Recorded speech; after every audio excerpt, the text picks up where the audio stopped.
Hi, my name is Niasia. Hi, I'm Jelani. I'm one of the owners of Messianic Supply Co., which is a full service manufacturing and design, also consulting business.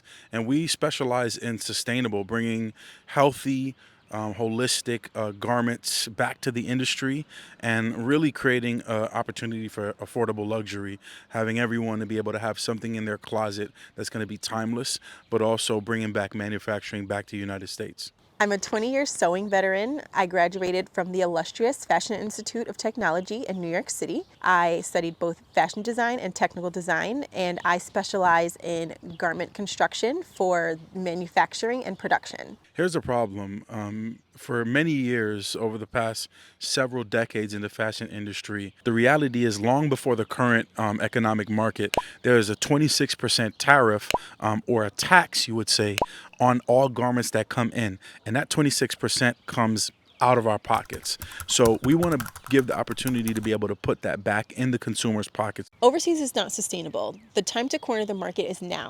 We have a window of opportunity to create sewn goods right here in America, stateside, for all types of streetwear, apparel, and just other sewn goods. Our desire is to bring fair wage, ethically sourced sewn goods right here in America, and we would love your help in partnering with us to do that.